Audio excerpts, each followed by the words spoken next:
네, 반갑습니다. 자, 교재 페이지는 287쪽입니다. 자, 287쪽에 제7절 양도 차익 계산이죠. 자, 이 공식 암기를 좀 하라고 했는데 암기 해봤습니까?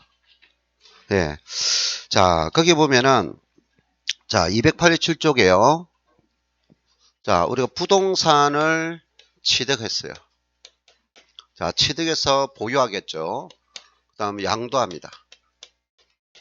그러면 매도자가 양도 시점에 매수자에게 받은 가격이 있죠. 그것을 양도 가격이라 합니다.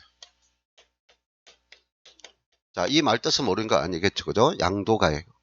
자, 그러면 양도가 있고, 그럼 이 양도 가격을 받아내기 위해서 투자 금액이 있습니다. 그 투자 금액을 필요경비랍니다. 필요경비. 자, 그런데 이 필요경비를 표현할 때는 자, 세 가지를 먼저 기본적으로 표현하는데 취득할 때 이 부동산을 내 거로 만들기 위한 가치와 그 다음 내가 이용 가능한 상태, 자, 이용 가능한 상태까지 만드는 부대 비용이 있어요. 그걸 다 일체를 포함해서 취득가액이다 라고 해요.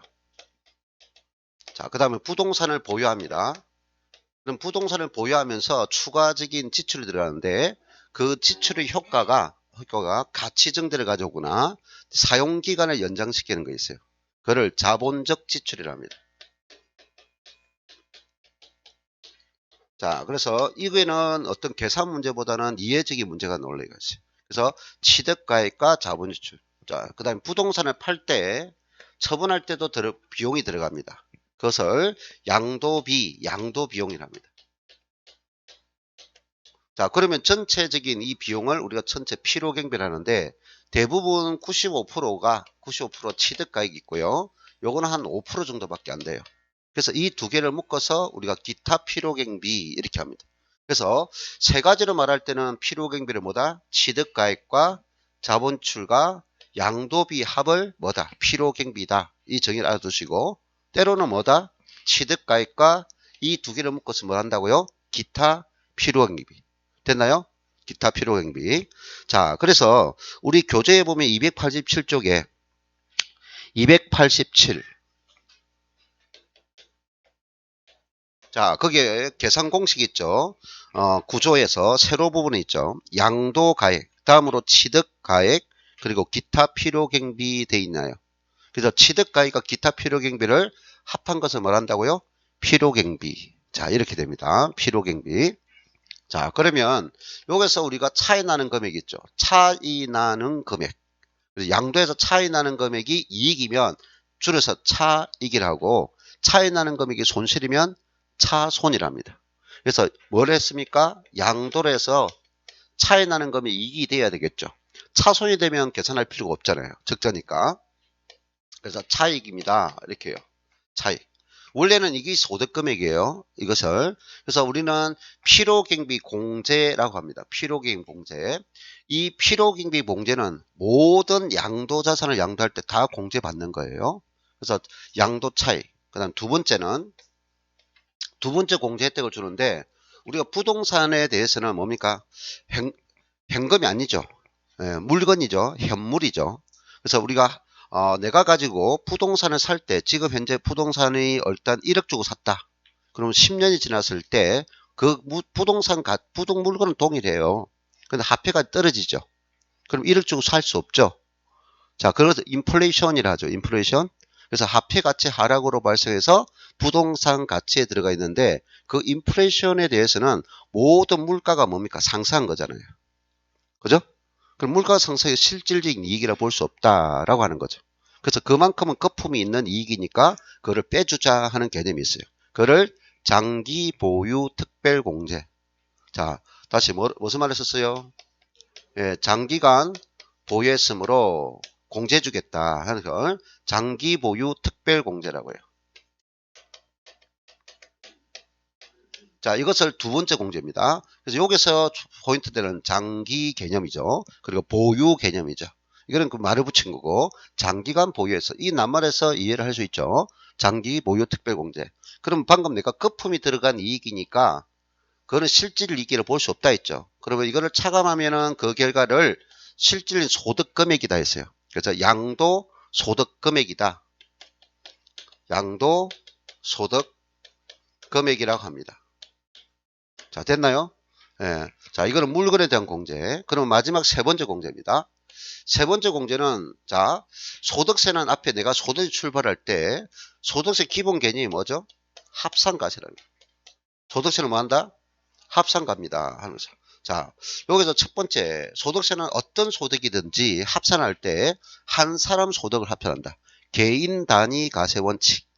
됐나요? 1소득자 가세 원칙. 그럼 1소득자 가세를 할 때는 항상 기간을 둡니까? 안 둡니까? 기간을 두죠. 1가세 기간 이렇게 했죠. 그럼 1가세 기간 얼마부터 둡니까? 1년 두죠. 1년 대부분 1월 1일부터 12월 30일 이게 딱 정해져 있는 거예요. 뭐 3월 1일부터 하면 안 됩니다. 1월 1일부터 12월 30일. 그러면 그를 합산하는 대상들을 뭐 하고 있었어요? 8가지로 열거하고 있었죠. 그럼 8가지 소득을 다 합산하는 거 아니었죠? 6가지 종합소득은 합산하되 퇴직과 양도소득은 합산하지 않죠. 그럼 양도소득은 또 합산해야 되는데 양도소득은 다른 소득과는 합산하지만 양도소득끼리 또 합산하죠. 그래서 앞에 우리가 배운 것이 가세 대상에서 자 부동산 양도가 있었죠. 부동산 양도.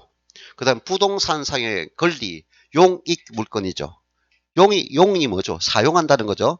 부동산을 사용한다. 그래서 사용권리다. 이렇게 했죠. 자, 아직 부동산을 취득한 것은 아니지만 내가 앞으로 취득할 수 있어. 그럼 취득하기 전에 다른 사람이 팔았어. 분양권, 조합원, 입주권 있죠. 그래서 취득권리가 있었어요. 자, 그 다음에 뭐가 있습니까? 이런 부동산과 관련된 자산이다. 라고 했죠. 부동산과 관련된 자산. 그걸 기타 부동산 관련 자산을 줄여서 기타 자산이라 했죠. 기타 자산 종류 5종류가 있습니다. 자, 이것은 부동산과 관계된 거고, 자, 부동산은 등기를 요하죠. 용익물건도 등기를 요하죠. 그런 취득권리라 기타 자산은 부동산 등기와 관계없다 이 말이에요. 자, 그 다음 이것이 부동산을 원천으로 한 소득이다. 그러니까 소득. 그리고 주식을 팔아서 양도를 남기도 양도내죠. 주식. 자, 그리고 금융상품, 파생상품이 있다는 거죠. 자, 올해 생긴 것이 신탁 수익권 해가지고 부동산 양도소득세는 이런 것들을 양도해서 소득을 남긴다. 됐나요? 그럼 이런 계산 구조는 다 똑같다 하는 거죠. 자, 그러면 또 우리가 합산가세에서 6가지 소득이 있었죠. 2배사 건영기 했죠. 매년 발생한 소득이니까 연말 합산한다. 종합가세라 했죠. 그럼 그 소득을 합산한 금이 바로 가세 표준 기준이 아니라 했어요. 공제죠. 공제. 매년 우리가 돈을 벌일 목적은 뭡니까? 쓸 목적이죠. 쓸. 누가 씁니까? 본인과 부양가족이 쓴다. 그래서 해주는 공제가 인적공제라 했죠. 그 외에 특별공제 등이 추가공제나 특별공제들이 있어요. 그런 공제를 한 후에 금액이 소득금액, 가세 표준이 된다 했어요. 그러면 요것은 양도소는 매년 발생한 소득이 아니니까 원래는 인적공제를 해주면 안 되는데 인적공제를 해줍니다. 그 인적공제가 본인을 위한 공제. 요 본인이란 것은 양도자를 위한 공제. 연간 해줘요. 우리가 종합소득세 할 때 1년에 한 번 해주죠. 역시 마찬가지로 해주는 겁니다. 그래서 여기에 대한 양도소득금액에 대해서 공제해준다. 양도소득에 대한 기본이 뭐죠? 의무적이라는 거죠. 기본은 의무적 공제다는 거죠. 그게 인적공제래요. 기본 공제입니다. 그래서 요거는 기본이란 말이 포인트고 요거는 장기란 말이 포인트죠. 이해됐나요? 자, 이 세 번째 공제, 공제 순서대로 공제를 순서대로 공제해야 됩니다. 순서 바뀌면 답이 틀려져요. 계산이 구조가 안 맞아요. 그래서 우리가 첫 번째 계산 문제 놓을 수 있는 건 여기에서 계산 문제가 놓을 수 있다는 거. 또는 이론 문제 놓을 수 있다. 그래서 항상 공식 순서를 꼭 기억하시라는 거. 이거를 차감한 나머지 마지막 결과가 가세 표준입니다. 가세 표준. 항상 가세 표준 다음에는 뭘 해야 돼요? 세율. 그래 세율은 암기 성격이니까 나중에 암기해야 되고 가세 표준 다음에는 뭐다? 세율이죠. 가세 표준 다음에는 세율 구조입니다 하는 거죠. 자, 이것입니다. 자, 이제 전체 흐름을 보죠. 자, 그러면 이 계산할 때는 전부 다 뭡니까? 이렇게 머니가 들어가죠. 돈. 머니가 들어갑니다. 그럼 우리가 세법상에 여기 머니에 들어갈 때는 지금 매매가 돼요. 매매. 사고 판단 말이죠. 그럼 매도자와 매수자가 직접 주고받는 금액이 있겠죠. 직접 주고받은 금액, 실제로 주고받은 금액, 그거를 뭘까요? 실지거래가액이라 합니다. 실지거래가액. 자, 그럼 이 실지거래가액을 입증을 해야 돼요, 안 해야 돼요? 입증을 해야 되죠. 입증을 해야 됩니다. 그래서 나중에 거래된 금액을 소명을 해야 됩니다. 자, 그리고 근데 국가가 정해준 가액, 실지거래가 말고 국가가 정해준 가액이 있어요. 국가가 정해준 가액은 뭐다? 예, 공시인데 여기 세법상의 그 공시되는 가액은 뭐 할까? 기준 시가라고 하면 돼요. 뭐라고요? 기준 시가. 자, 여기서 기준 시가는 국세 표현이고 지방세를 할 때는 시가 표준액이라는 용어 씁니다. 다시 국가가 공시하는 가액을 지방세 적용할 때는 어떻게 표현한다고요? 시가 표준액. 됐나요? 국세 표현할 때는 기준 시가. 자, 말의 표현이 다릅니다. 말의 표현이 다릅니다. 인식했나요? 자, 그러면 그 다음에 이제 여러분 인식할 것은 여러분이 반복해서 인식할 해야 되는 문제고. 자, 그런데 요거는 국가가 정해준 가액이고 이거는 실지거래가액입니다. 자, 그러면 실지거래가액에서 여기 다시 떨어지는 게 있어요. 뭐냐? 실지거래가액한데 거기는 방금 뭐라 했어요? 증거자료를 제시하라 했죠. 증거자료를 제시해야 됩니다. 그 증거자료는 우리가 투자 비용에서 대부분 증거자료가 있겠죠. 취득가액이나 보유가액이나 양도가액인데, 자, 우리 거래금액에서 세금계산서, 무슨 계산서? 세금계산서. 그럼 매매계약을 했으니까 매매계약 신고서는 당연히 제출해야 됩니다. 기본적으로. 그럼 거기에 거래금을 명시했겠죠. 그럼 거기에 돈을 주고받은 것을 세금계산서나 또 두 번째 카드 매출점표나 카드 결제, 신용카드 결제. 그 다음에 우리가 계좌이체, 통장에서 빠져나갈 때 됐나요? 그리고 현금 영수증. 여기에 대해서 인정해 줍니다. 간이계산서를 인정해 주지 않습니다. 그래서 반드시 이 거래에 대해서 입증을 해야만이 지출액을 인정한다는 거죠. 그렇지 않으면 입증 효력이 없다 하는 겁니다. 이런 지출 내용들을 반드시 뭐한다? 입증해야 된다. 증거자료. 근데 가세권자 보니까 뭔가 증거자료가 들어왔어요. 증거자료가 들어왔는데 나는 그 증거자료 믿지 못하겠다라고 하는 거예요. 됐나요? 또 증거자료가 불충분하다. 자, 증거자료가 입증하지 못하겠다 하는 거가 증거자료 불충분하면 너는 실지거래가액을 할 수 없어 이렇게 합니다. 국가가 다시 실직을 증거자료를 제출하는데 그 증거자료를 입증하지 못하거나 증거자료가 불충분하거나 신뢰할 수 없을 때는 국가가 이렇게 신고된 금액을 인정한다 안 한다? 안 한다는 거죠. 그럼 안 할 때는 뭐 하느냐는 거죠. 실지거래가액이 불분명하다 할 때, 불분명할 때는 추계한다라고 해요. 추계. 자, 추계가 어떤 뜻일까요? 대략적인 계산 금액을 잡겠다는 거죠. 되나요? 대략적인 계산금을 잡아서 우리가 국가가 이 방식에 따라라 하는 겁니다. 그래서 추계가액적인 문제 순서에서 이 추계가 내용이 시험에 잘 논다는 거죠. 추계. 되나요? 추계 방법이 잘 논다. 그러면 양도가액을 추계할 때도 있고 필요경비 속에 있는 취득가액을 추계할 때 있어요. 추계는 양도가액도 추계할 수 있고 취득가액도 추계했다. 방금 모를 때 한다 했죠? 추계한다. 그래서 양도가액을 추계 방식이 있고 취득가액 추계 방식은 그 뒤에 설명하겠습니다. 그럼 일단은 추계 방법 되기 전에 일단은 세 가지 물건은 하나인데 뭐가 있어요? 실지거래가액이 있고 물건은 동일 물건이잖아요. 가액이 몇 종류 있어요? 하나, 둘, 세 개 놓잖아요. 하나, 둘, 세 개 놓잖아요.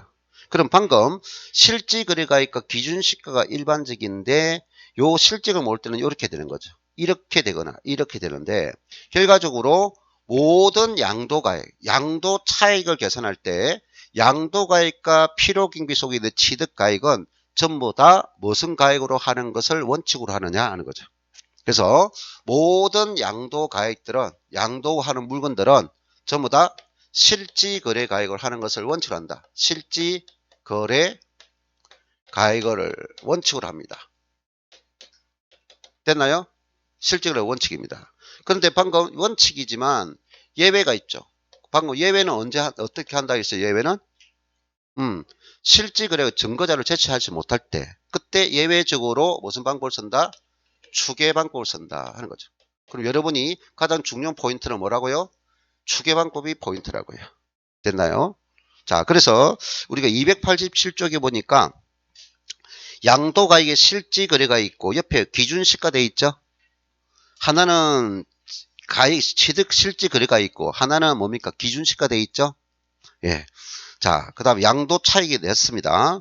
자, 양도 차익 다음에 이제 뭐가 있느냐? 장기 보유 특별공제. 다시 뭐라고요? 장기 보유 특별공제. 자, 우리가 물건을 딱 봤을 때 방금 내가 무슨 특성이라 했어요? 장기 보유를 왜 해준다? 인플레이션이라 했죠? 인플레이션에 있죠? 인플레이션. 자, 그리고 여기서 인플레이션에 영향을 받을 수 있는 물건을 조금 생각해 보면 돼요. 여기서 인플레이션에 영향을 받을 수 있는 거는 부동산. 이 부동산만 가능해요. 부동산만 가능해요. 그러면 용익물건, 지전임 있죠? 이거는 대상이 되지 않아요. 취득권리, 분양권이나 그걸 분양권이나 조합은 장기간 보유하지 않잖아요. 예? 그럼 장기간 보유할 수 없어요. 이거. 그 다음 기타 자산도 안 되고요. 주식도 안 되고요. 파생상품이나 신탁 수익권. 즉 장기 보유 특별공제는 양도한 모든 물건에 대해서 필요경비는 모든 물건에 대해서 다 공제합니다. 자, 다시 필요경비는 어떤 물건이든 다 공제됩니다. 등기됐다 미등기됐다 관계없어요. 다시 필요경비는 모든 물건을 다 공제받는다고요. 어떤 경우라도 그건 투자 금액이니까. 근데 장기 보유 특별공제는 국가가 혜택을 주는 거죠. 그래서 요건을 충족해야 되는데 방금 뭐만 양도할 때 된다? 부동산만 됩니다. 부동산만. 그럼 부동산 중에서 기본이 뭘까요? 할 때 토지죠. 토지 건물이죠. 그런데 여기서 등기가 되는데 미등기되면은 받을 수가 없습니다. 등기가 돼야 돼요. 왜? 보유기간 입증돼야 되니까. 자, 그러면 요게 취득권리 있어요. 취득권리 보면 분양권이나 조합원 입주권이 있는데요. 분양권은 부동산 가진 적이 있어요? 없어요? 분양권은 부동산 가진 적이 없어요. 분양권은 부동산 가진 적이 없다고요. 알겠어요? 나중에 이제 건물이 완공되면 그때 받을 수 있어요. 근데 조합원 입주권은 어때요? 조합원 입주권은 이미 건물이 있었어요? 없었어요? 이미 있었다고요. 이미 토지와 건물을 가지고 있었어.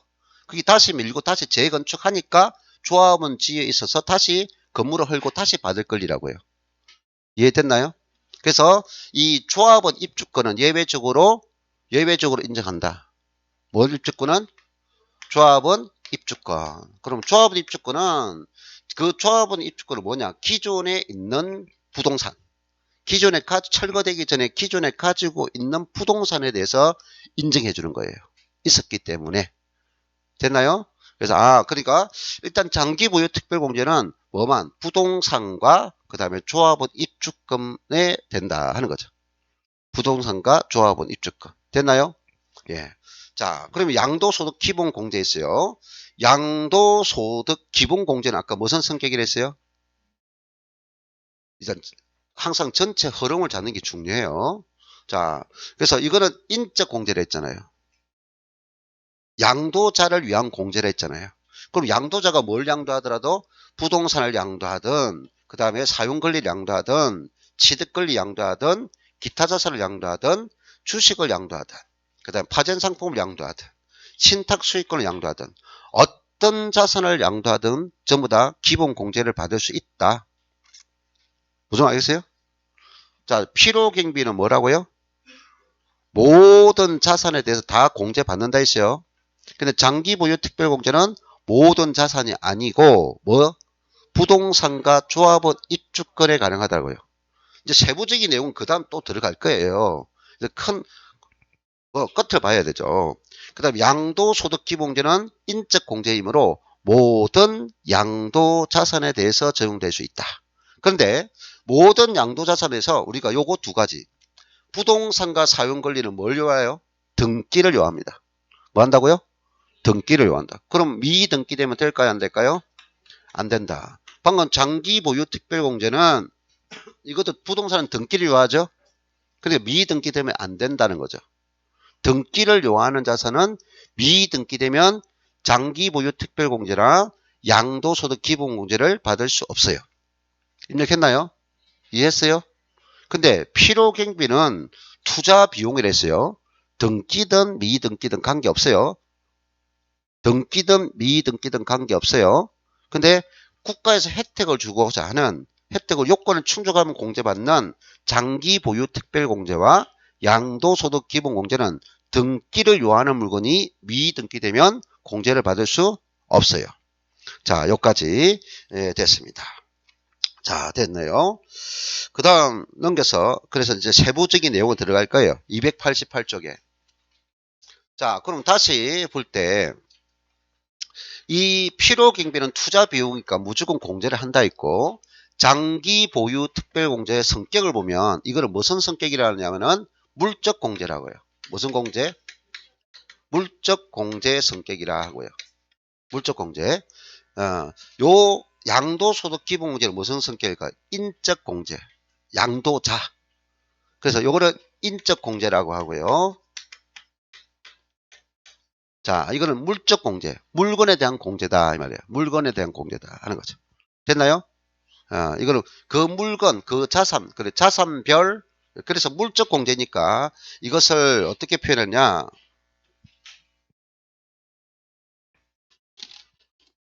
자, 물적 공제니까 이거는 자산별 이렇게 해요. 이 단순한 말에 실수하면 안 됩니다. 이거는 자산별 또는 물건별 공제인데 이것을 인적 공제는 소득별이라고요. 무슨 별? 소득별. 자, 앞 시간에 내가 또 강조했죠. 소득세는 합산이다 하는 거죠. 합산이다. 오늘 또 설명했어요. 8가지 소득이 열거되어 있고 6가지 소득을 합산하되 대지소득과 양도소득을 합산하지 않는다. 근데 양도소득끼리는 또 합산하는데 모든 양도소득을 또 합산하지 않는다. 양도소득은 소득 종류가 몇 종류입니까? 하나, 둘, 셋, 4개 돼 있어요. 됐나요? 소득이라 소득. 소득의 원천이 어디냐? 부동산 관련 소득, 주식을 팔아서 발생한 소득, 파생상품, 신탁수익권. 이걸 무슨 별? 소득별이라고요. 됐나요? 자, 자산별은 물건 하나하나를 가립니다. A 건물, B 건물. A 건물, B 건물은 모양이 다르죠? 위치도 다르죠? 그럼 물건 하나하나를 가리키는 것을 뭐다? 자산별이라고요. 그럼 일단 장기 보유 특별공제는 부동산을 양도하는데 A 부동산도 있겠고 B 부동산도 있겠고 A 토지도 있겠고 B 토지 있겠죠. 물건마다 보유기간을 같아 달라요. 다르겠죠. 그러니까 느낌이 장기 보유 특별공제는 양도할 때마다 그 물건마다 보유기간을 따져서 계산한다는 거죠. 됐나요? A 건물과 B 건물을 보유기간을 합산하지 않는다고요. 알아들었나요? 근데 이거는 양도소득 기본공제는 아까 인적공제라 했잖아요. 우리가 소득세 인적공제를 언제 해주죠? 연말 정산 때 한 번 해주죠. 그러니까 인적공제 연간공제라고요.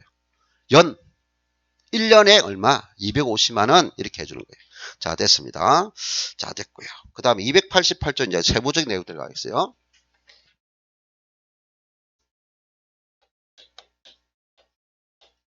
자, 288페이지 세부적인 내용의 첫 번째 단계입니다.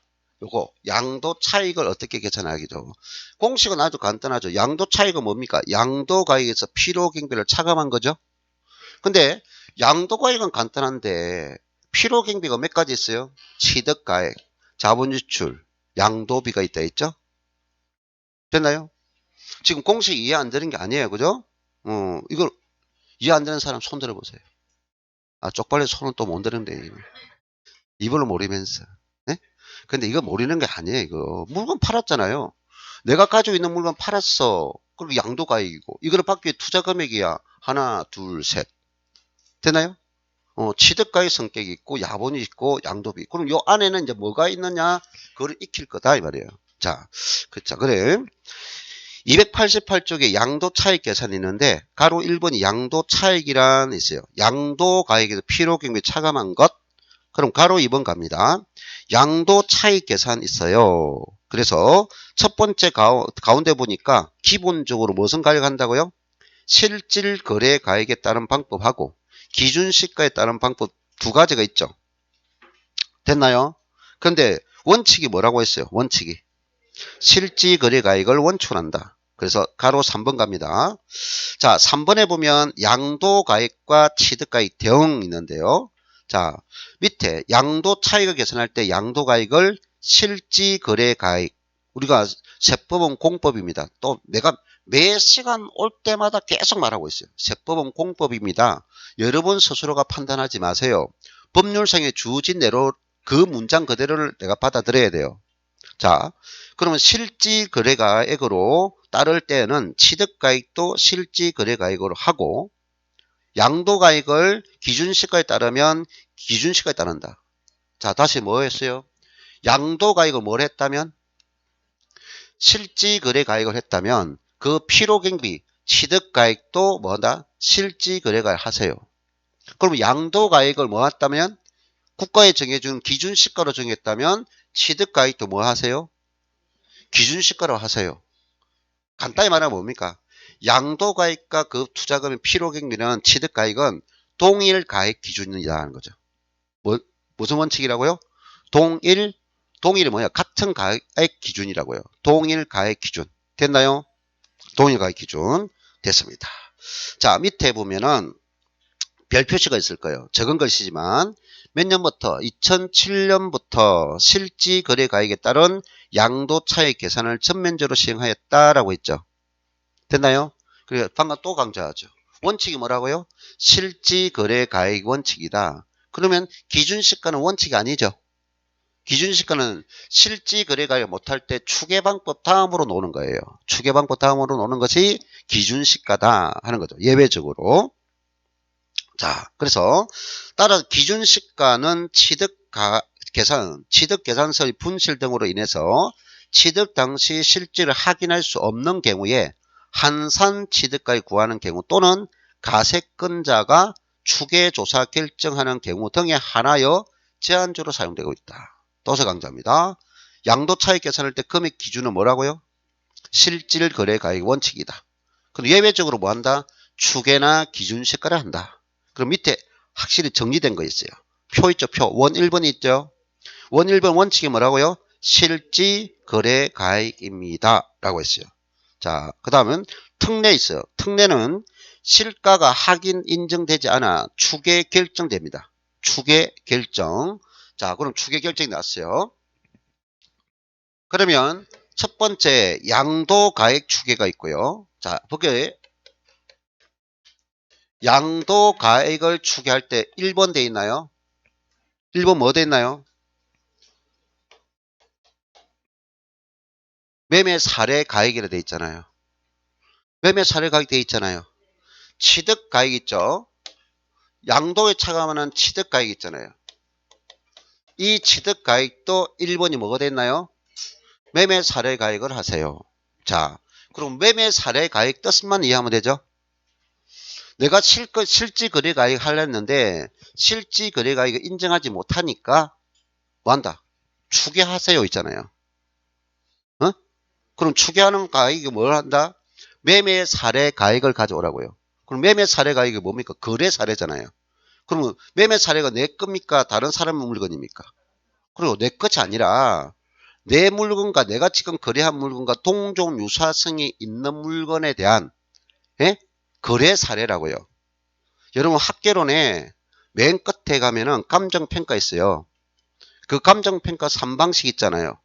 3방식 비교 방식 있잖아요. 그 비교 방식 가격 결정이 뭐죠? 거기 거래 사례가 매매 사례잖아요.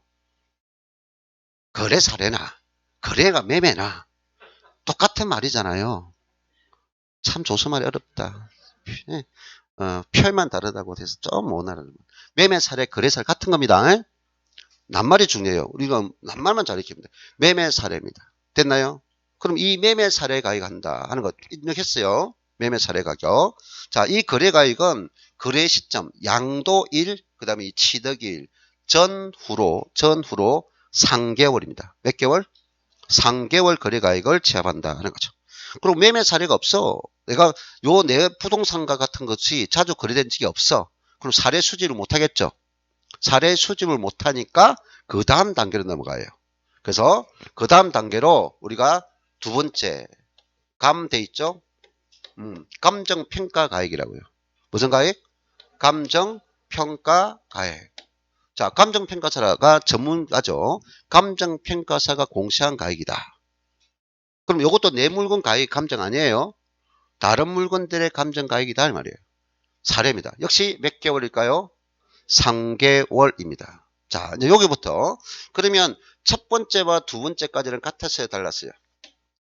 같았어요. 매감 같았어요. 매감 같았는데 여기서 이제 뭐냐면은 양도가액이 추계 순서가 매매사례 가액 다음에 감정가액 순서가 있습니다. 매매사례가 감정이 두 개 동시에 있다도 자기가 선택할 수 없어요. 법으로 순서를 정해놨다고요. 선택할 수 없다.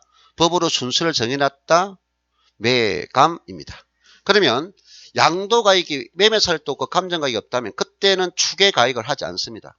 그때는 추계가액이 개념이 아니라 국가가 공시한 추계가액을 할 수 없을 때는 국가가 공시한 뭘 한다? 기준시가가 하는 거예요. 기준시가는 추계가액이 아닙니다. 국가 공시가격이에요. 그래서 일단 추계순서는 매감기 됩니다. 매감기 기준시가가 된다고요. 자, 그런데 취득가액입니다. 취득가액은 매감했는데도 모른다. 여기서는 세 번째가 한산취득가액이에요. 자, 그래서 요것이 당연히 포인트가 될 수밖에 없어요. 예. 요 문제, 한산취득가액. 한산한다 하는 거죠. 계산한다 그죠? 한산취득가액으로 하세요. 한산취득. 그럼 한산가액도 할 수 없을 때는 이것도 네 번째 기준시가로 넘어올 수밖에 없어요. 자, 순서 정해놨죠? 그래서 우리가 양도가액과 취득가액. 양도가액과 취득. 조선말 잘 보세요.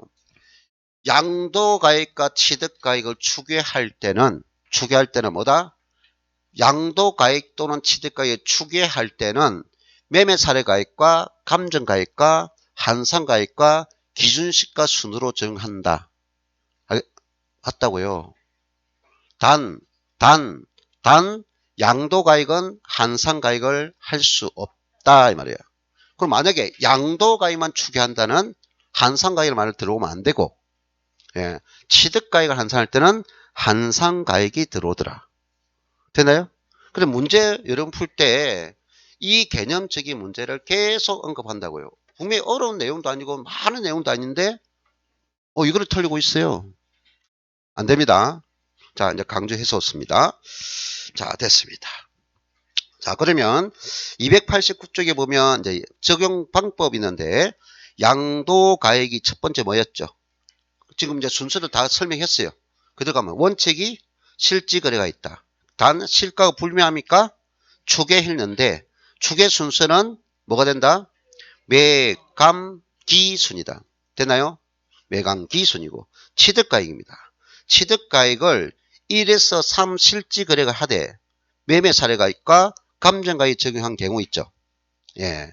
그럼 취득가액도 실지거래. 단 실지 취득가액이 확인되지 않는 경우는 추계결정 방법 따랐죠. 추계결정은 뭐다? 매감, 한, 및 기준시가 됐죠. 됐나요? 오케이, 됐습니다. 자, 이제 기타 필요경비 있습니다. 기타 필요경비.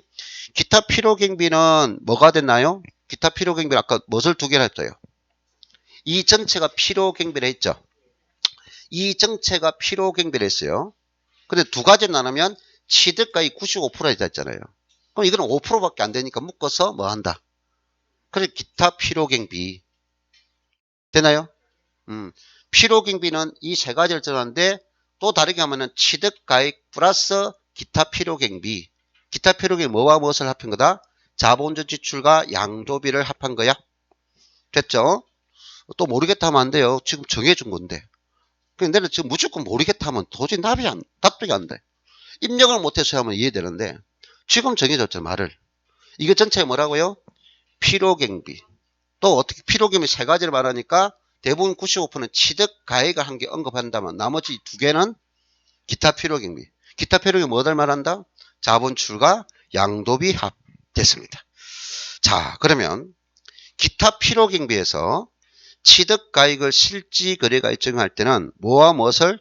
자본적 지출액과 양도 비용을 공제한다. 그 두 개가 기타 필요경비를 했죠. 289쪽에 표 보고 있습니다. 세 번째 표.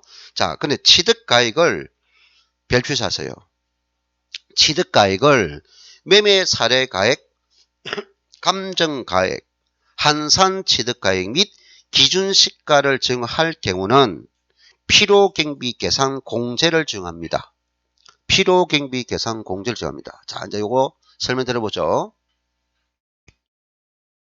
첫 번째, 모든 양도 차익 계산할 때 다시 말하죠. 실지거래가액입니다.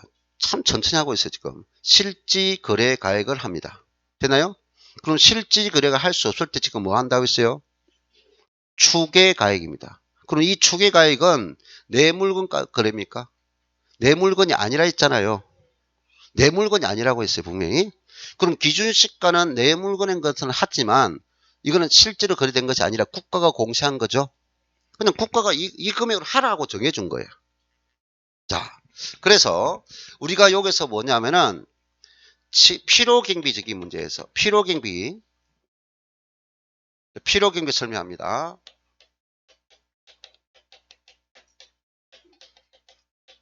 이 필요경비를 첫 번째 뭘 할 때냐, 실지거래가액 한다. 실지거래 가액에 관한 필요경비를 어떻게 표현하느냐, 취득가액이라고요. 무슨 가액?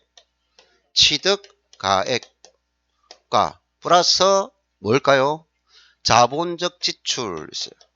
자본적 지출 플러스 뭐다? 양도비예요. 그럼 실지거래할 때는 이렇게 지출된 비용을 뭐 한다? 정빙해라 말이에요. 정빙. 증거자료를 제시해서 입증해야 된다고요. 이해됐나요? 그러면 방금 실지거래가액을 모를 때 방금 무슨 가액을 썼어요? 추계가액을 썼잖아요. 됐나요? 그러면 추계가액으로 뭘 쓸 수 있나요? 매매 사례가액. 그러면 취득가액을 추계한 매매 사례가액을 대신했다고요. 이건 내 물건이 아니잖아요.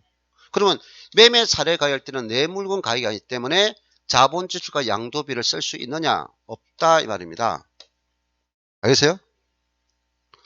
자본지출과 양도비는 내 물건에 대한 실지거래가액 때 적용하는 건데 내 물건의 실가가 취득가액 대신에 매매 사례가액을 대체했을 때는 자본지출과 양도비를 사용하면 안 된다고요.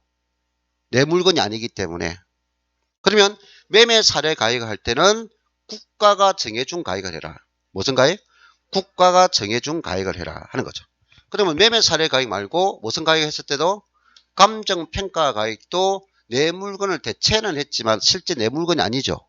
그러면 자본출과 양도비를 사용할 수 있다 없다? 없다 이 말입니다. 없다.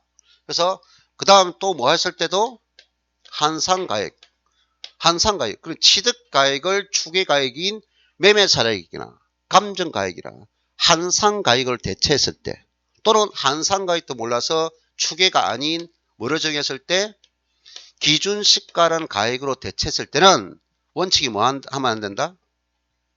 자본적 지출과 양도비를 사용할 수 없다 이 말입니다. 입력했나요? 그러면 이거를 할 수 없으니까 요 가액을 하지 못하니까 우리가 분명히 취득하면 추가 비용이 들어간 건 있다. 이거를 법으로 규정해서 인정해 줘야 된다. 법으로 정해준 비율만큼은 인정해 준다는 거죠. 그거를 필요경비 계산 공제액이라고 한다고요. 이거를 대체하는 게 뭐라고요? 자본주의 양도비를 대체하는 것이 필요경비 계산 공제액이라고요. 필요경비 계산 공제액. 그럼 계산 공제액. 자, 여기에서 꽤 있죠. 계산 공제액입니다. 필요경비 계산 공제액. 자, 용어를 익히는 거는 시간이 가야 되겠죠. 방금 이해를 하라 했어요. 분명히 이거를 할 수 없다. 추계가액이라 이거 할 때는 자본주의 양도비를 할 수 없다. 그럼 대체할 수 있는 국가가 정해준 것은 뭘 한다? 필요경비 계산 공제액이라 한다. 순서. 자, 요 개자 맞습니다. 또 어떤 사람 또 이게 철자가 잘못되지 않았느냐. 요 개자 아닙니다. 대략 개자예요. 한문으로 대략. 정확한 계산이 아니라고요. 정확한 계산까지 놓을 수 없어요. 대략적인 계산값 해라. 그러면 이 필요경비 계산 공제는 국가가 정해준 가액인데 취득 당시 국가가 정해준 기준시가에다가 기준시가. 그럼 국가가 정해준 기준시가 값에다가 국가가 정해준 인정하는 비율, 국가가 정해주는 인정하는 비율이 있어요. 그 공제율만큼만 정해라. 공제율입니다. 자, 그럼 또 조심할 것은 매매 사례 가액을 할 때 자본주의 양도비율 대신에 필요경비 계산 공제하죠. 그럼 이거는 취득 당시 매매 사례 가액 놓으면 안 됩니다. 기준시가를 해야 돼요. 매매 사례가 대체한다면 매매 사례가 하면 안 돼. 그럼 기준시가, 국가가 공시한 가액에다가 공제율입니다. 공제율. 공제율은 3%, 0.3%가 일반적입니다. 우리 부동산과 관련해서 몇 프로? 3%, 0.3%. 등기된 자산은 3%. 등기하지 않는 자산은 0.3%. 그 비율은 나중에 안기면 안기라 하는 것은 뒤에 해도 돼. 근데 뭐를 해준다? 일정 공제율만큼 공제해준 금액을 하구나. 이건 알아야 된다고요. 이해됐어요? 오케이. 자, 그래서 요거를 대체한다까지만 아세요. 그런데 나중에는 단 또 있어요. 단. 그래서 요까지가 돼 있는데 한산 취득가액이 있어요. 자, 다시 설명 들어보세요. 매매 사례 가액과 감정 가액은 분명히 내 물건 가액은 아니야. 근데 매매 사례가 됐다는 건 다른 사람이 거래했어요, 안 했어요? 실제로 거래한 것이니까 조금 현실성이 있는 거고, 또 감정평가도 전문가가 공시했으니까 이것 조금 현실성이 있다. 됐나요? 근데 한산 취득가액은 국가가 정해준 기준시가 금액으로 계산한 거예요. 무슨 금액으로? 기준시가로 추정한 값이에요. 기준시가로 추정한 값이니까 현실성이 떨어진다 하는 겁니다. 그래서 이까지는 지금 이해했나요? 그런데 나중에 한산 가액으로 했을 때 그러면 무슨 가액이 나올까요? 할 때 자, 방금 뭐를 대체했나요? 자본 지출과 양도 비용이 있죠. 잘 들으세요. 취득 가액을 몰랐어요. 그럼 취득 가액 몰라가지고 뭘 대체했나요? 한산 가액 있죠. 그럼 실지 거래 가액에만 취득 가액 모르죠. 취득 가액 모르고 뭐만 알고 있다? 아니, 실지 거래 가액을 한다면 이것을 다 필요경비인데 지금 취득 가액을 모르죠. 그럼 알고 있는 것은 자본적 지출 금액하고 양도비만 알고 있어요. 이 금액하고 자, 무슨 금액과 합이다? 실지 거래 말 취득 가액 말고 자본 지출과 양도비 합이다 말이에요. 기타 필요경비 이 금액하고 이것을 모르니까 대체 뭐 해줬어요? 한산 가액이었어요. 그래서 한산 취득가액하고 한산 취득가액과 플러스 이 대체액은 뭡니까? 필요경비 계산 공제액이죠. 그래서 계산 공제액이에요. 공제액입니다. 자, 분명히 한산 가액을 할 때만 인정해 주는데 이 두 개의 합산 금액이 취득가액을 빼고 자본 지출과 양도비보다 이 금액이 크다면 당연히 뭐 할 거다? 큰 금액인 한산가액과 계산 공제액을 필요경비를 한단 말이에요. 근데 이렇게 한산가액과 계산 공제 합한 금액이 취득가액을 뺀 자본 지출과 양도비보다 적다면 필요경비가 너무 적잖아요. 필요경비 너무 적잖아요.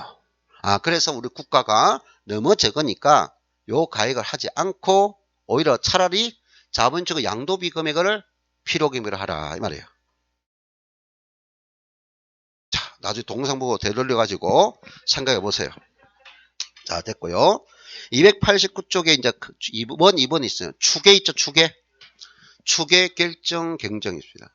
충분히 이해할 수 있도록 내가 천천히 해준 거예요. 자, 그 다음에 매매 사례 가액 있죠. 여기는 줄 것이 첫 번째 줄에 몇 개월입니까? 3개월 줄 거면 돼요. 두 번째 감정평가액 있죠. 역시 마찬가지로 첫 번째 줄 몇 개월 있습니까? 3개월 돼 있습니다. 3개월. 자, 그 다음 거기에 대해서 가로 부분에 보면 둘 이상의 감정평가업자가 평가한 것으로 신빙성이 있는 것으로 인정되는 감정평가액인데요. 있는 경우는 그 감정평가의 평균액입니다. 다만 기준시가 10억 원 이하인 자산의 경우에는 줄 것이에요. 기준시가 몇 억? 10억 원 이하인 자산의 경우에는 양도일 또는 취득일 전후 3개월 이내에 하나의 감정평가업자가 평가한 것으로 신빙성이 있는 것으로 인정되는 경우라면 그 감정평가 가액으로 한다. 자, 즉 뭐냐? 원칙은 감정평가는 몇 개 기간을 해야 됩니까? 2개 기간을 해야 되는데 2개 기간을 해야 되는데 자산 가치가 얼마라고요? 10억 이하. 10억 이하라면 뭐냐? 하나의 감정평가업자의 평가로 할 수 있다 이 말이에요. 자, 다시 원칙은 몇 개 기간? 2개 이상 기간을 평균액을 해야 된다고요. 그런데 자산 가치가 얼마라고요? 10억 이하. 기준시가입니다. 실지 거래가 아니에요. 기준시가 10억 이하인 자산일 경우에는 뭐한다? 하나의 감정평가업자의 가액으로 할 수도 있다. 자, 포인트. 자, 한산가액 있고요. 기준시가 있습니다. 자, 한산취득가액 보죠.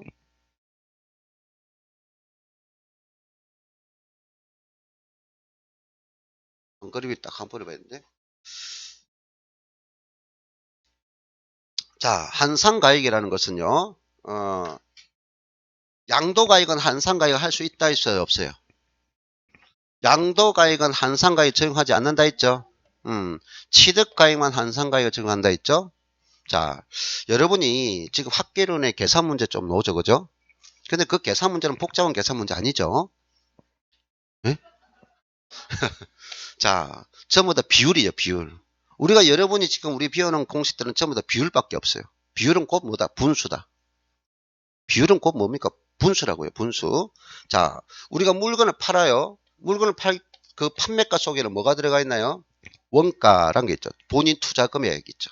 그럼 원가 이만큼 투자됐으니까 나는 이윤을 봐야 돼. 맞죠? 그럼 이윤이 포함되어 있어요. 그럼 이윤을 포함해서 뭘 결정했나요?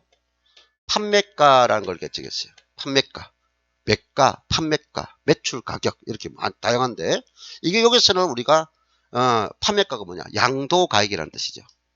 팔았으니까. 판매가가 무슨 말이에요? 양도가액. 그 속에는 뭐가 있다고 보고? 원가와 이윤이 있어. 근데 나는 분명히 판매가는 알고 있어요. 판매가는 알고 있는데 요 속에 들어가 있는 원가가 얼마인지 이윤이 얼마인지 모르겠어요. 됐나요? 분명히 판매가는 양도가액은 이 두 개 합이잖아요. 분명히 내가 물건을 팔아서 뭐가 있어 양도 차익이 된 것은 알겠지만은 요 속에 들어가 있는 뭐를 모르겠다? 원가와 이윤이 얼마나 남는지 모르겠다 이 말이에요. 그러면 여기서 지금 우리가 끌어내고자 하는 값은 뭡니까? 한산 취득가액이죠. 요 속에 있는 뭘 끌어내고자 하는 거예요? 아니, 그러니까 요 판매가 속에 들어가 있는 원가를 끌어내고자 하는 거잖아요. 원가를. 요 속에 들어가 있는 뭘 끌어내고자 한다? 원가를 끌어내고자 한다. 그러면 내가 판매가 속에 있는 이게 전체 기준값이잖아요. 항상 분모값이 뭡니까? 기준값이라고 기준값. 아니, 분모, 분잡. 분모가 뭐예요? 음이 못잖아요. 부모가 있으니까 자식이 있는 거예요. 자식이 분자가. 그래 판매가 이런 판매가. 이 판매가 속에 원가가 들어가 있잖아요. 판매가 속에 이윤이 포함되어 있잖아요.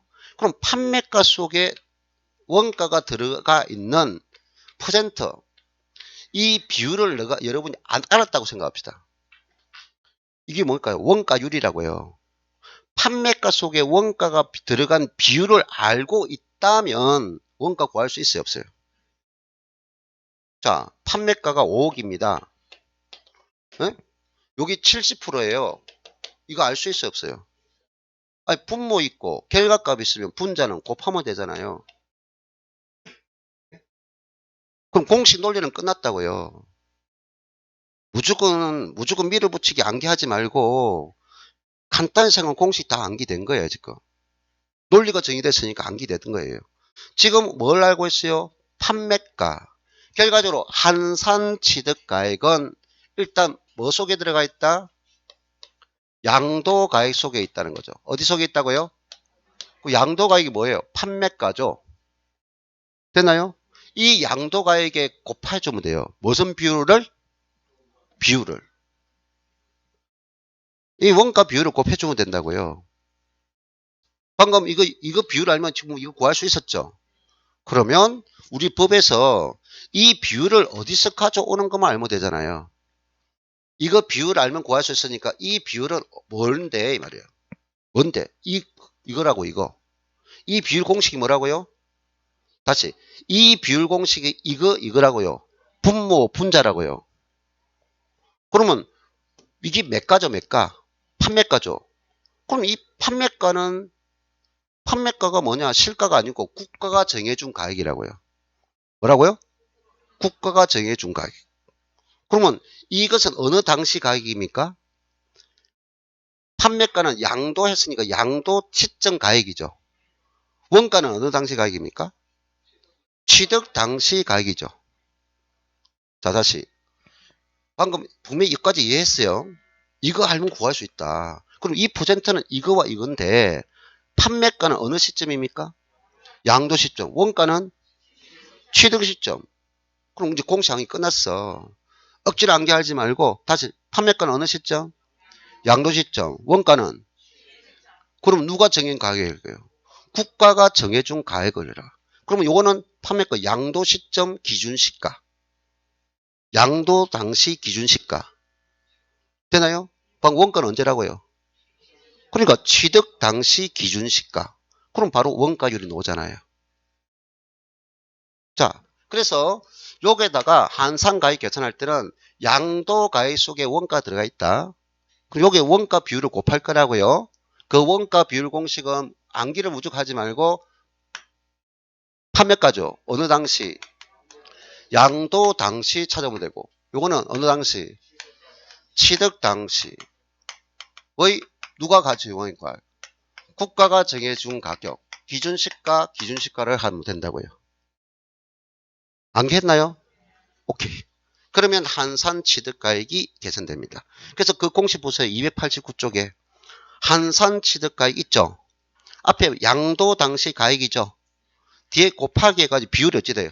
분모가 양도 당시고 분자가 취득 당시죠.